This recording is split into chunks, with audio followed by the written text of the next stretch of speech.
देखिए इस क्वेश्चन में को क्या दिया हुआ था, I M is equal to integral of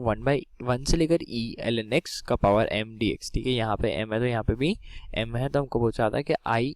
10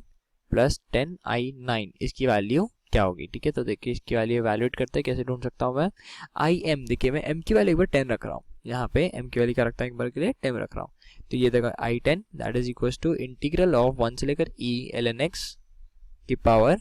10 dx। ठीक है, तो मैं यहाँ पे लेता हूँ इंटू 1, ताकि मैं ये जो पूरा फंक्शन है इसको मैं बोलता हूँ लेट दिस बी u, और ये जो 1v है इसको लिखता हूँ मैं v। ठीक है, तो इंटीग्रल uv, अब uv रूल का फॉर्मूला लगाते हैं, तो i10 that is equals to ln x का पावर 10 into integration of 1 dx minus differentiation of this that is 10 ln x का पावर 9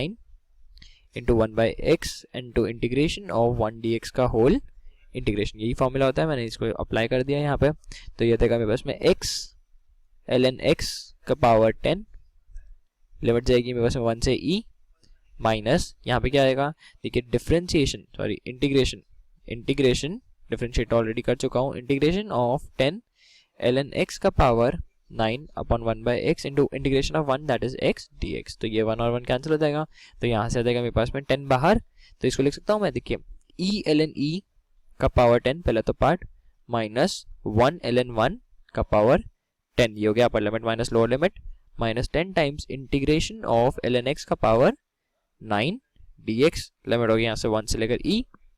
तो बेसिकली ये जो मेरा पार्ट बन रहा है, ये वाला जो पार्ट बन रहा है वो बोल सकता हूँ वो तो i9 है, देखिए 9 है ना यहाँ पे, तो ये क्या है, ये तो i9 है, that means i10 is equals to, ये देगा ln e ln की वैल्यू 1 और ln 1 की वैल्यू 0, तो मतलब ये तो 0, तो ये देगा e minus 10 i9, that means answer मेरे पास क्या आ जाएगा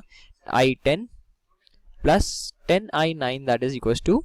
e। तो मेरा फाइनल आंसर क्या देगा इससे e, इसका आंसर क्या आएगा e, c।